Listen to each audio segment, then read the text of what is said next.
inni dhiyoo jiru inni yakku karaa isaarraa haa deebi'u namni hamaanis yaada isaa gara waaqayyootti haa deebisu innis isaaf ni dhiisa araarri isaa baay'eedha hoo gammachuudhaan baatu nagaanis ni gaggeeffamtu.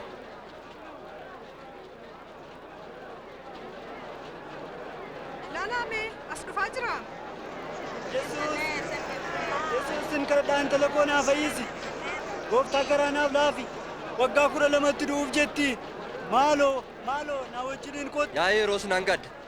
Intalli kee duuteetti. Yesuusoo. Akkasumaan barsiisaa hin namaasin. Hin sodaatiin amani qofaa isheenis ni fayyiti.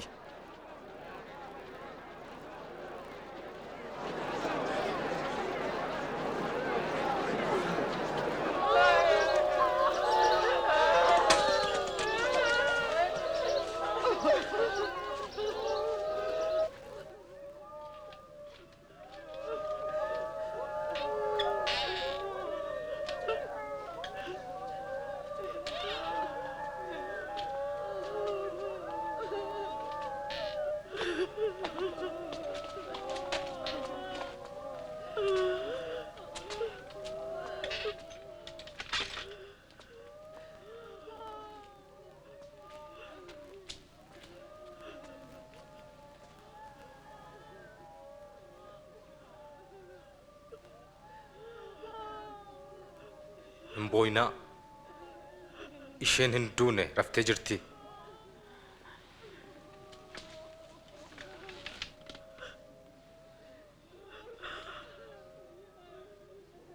Intala kai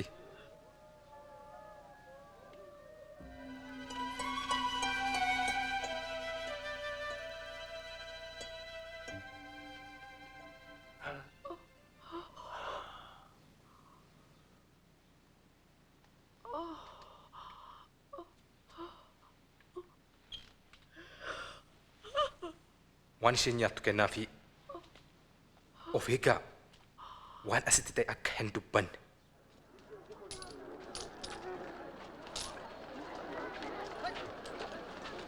Kana booda si qaraxxuu Maatiyos Liwii jedhamu arge. Isaa karrarra taa'ee qaraxa fuudhu.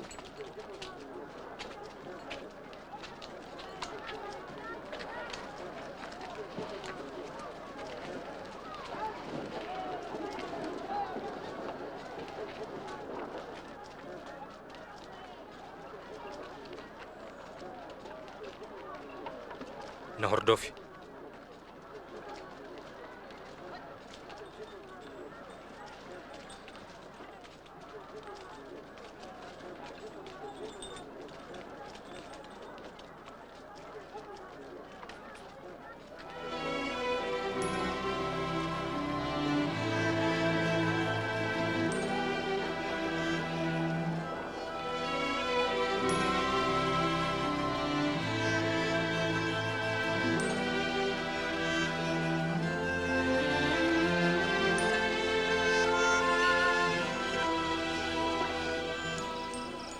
Yesuusis gara gaaraatti kadhachuuf ol ba'e.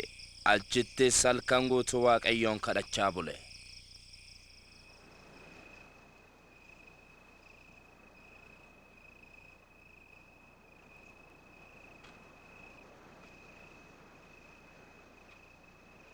Eega bari'ee hordoftoota isaa 12 nagaa gaafatee warra ergamootaas jedhee moggaase. Petros isa jedhamu Simoon,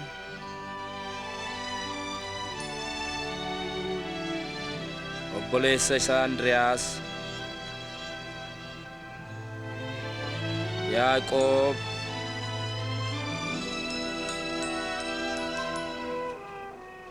Yohannes,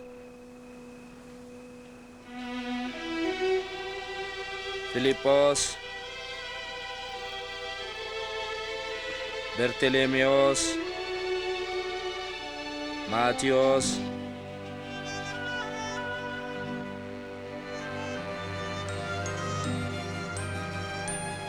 Toomaas, Yaaqoob ilma Ilfiyoos, Sim'oon hinaafticha,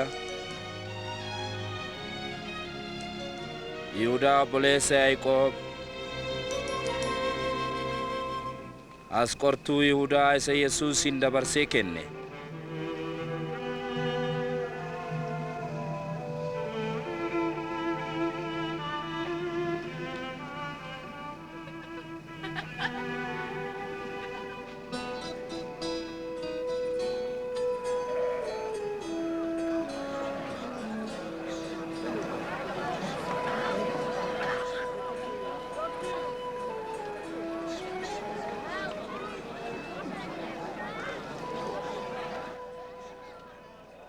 Gammadaa isin gadadamuunan mootummaan Waaqayyoo kan keessani amma gammadaa isin kan beeloftan qofuuf jirtu kan boossanis kolfuuf jirtu maqaa koof namoonni yommuu isin jibbanii isin arrabsan isin gammadaa ilma namaaf jedhanii yommuu isin hadheessan kun yommuu ta'u gaafas gammachuudhaan utaala kanaafis gatiin keessan Waaqa irratti guddaadha abbootiin isaanis raajota akkuma kana gochaa turani.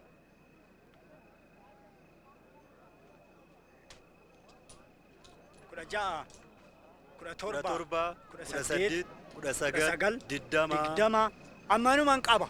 Yeroo akkas jettu maal jechuuf? Wayyoo isin warra dureessa taataniif qannoo keessaniif kan ta'u argattaniittu.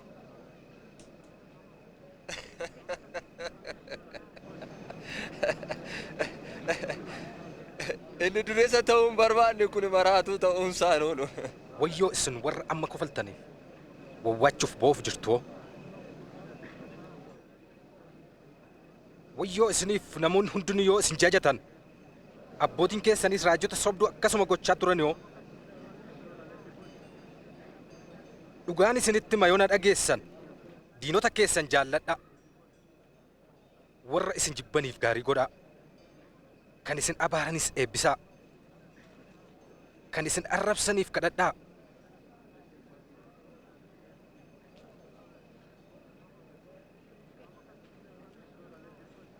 maddi kee gar tokko yoo si kabale isa tokko sitti qabi.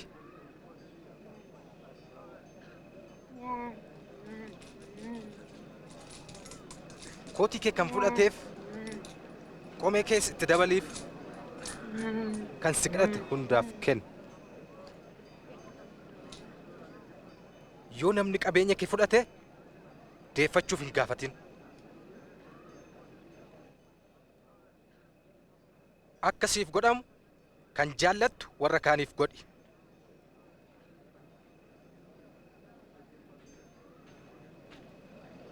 Warra isin jaallatan qofa yoo jaallattan galata maalii argattu?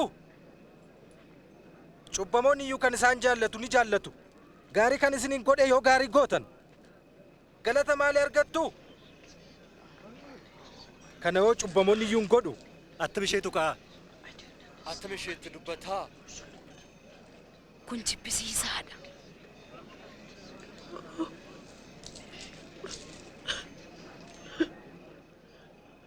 Miti. Diinota keessan jaalladhaa. Gaarii godhaa fi abdii tokko malee liqeessaa. Yeroosis gatiin keessan guddaa ta'a. Ijoollee Waaqayyo Abbaas jedhamtu. Inni galata hin qabneef hamootaaf iyyuu arjaadha. Ho'a qabeessa ta'a. Abbaan keessan ho'a qabeessaati. Yesuus nu maari. Hin murteessinaa isinitti murteeffamu. Yakka hin muranaa isinittis hin muramu. Dhiisaa isiniif dhiifama. Yaa gooftaa ati karaa kee irra nu geggeessi.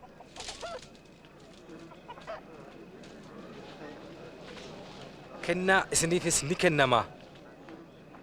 Safartuu safartanitti isiniif safarama.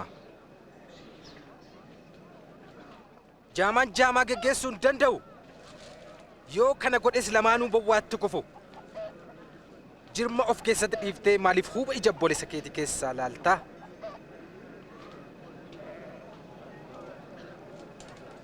Yaa gooftaa nu geggeessi. Yaa gooftaa si feena. Gadameessi si baattee farmii ati hootee qulqulluudha. Qulqulluun illee kan sagalee Waaqayyoo dhaga'aniif eeganidha. Namicha kana baruun barbaada. Tarii inni Masiidha jettee yaaddaa?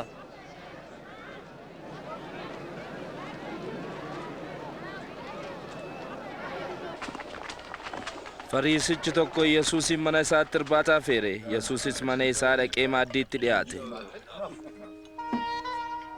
Ijoollee dafaa asii deemaa. Nan dhageessanii deemaa. Ijoolleen dabaabadii jaallatti. Maal asii gooti? Ani hin beeku.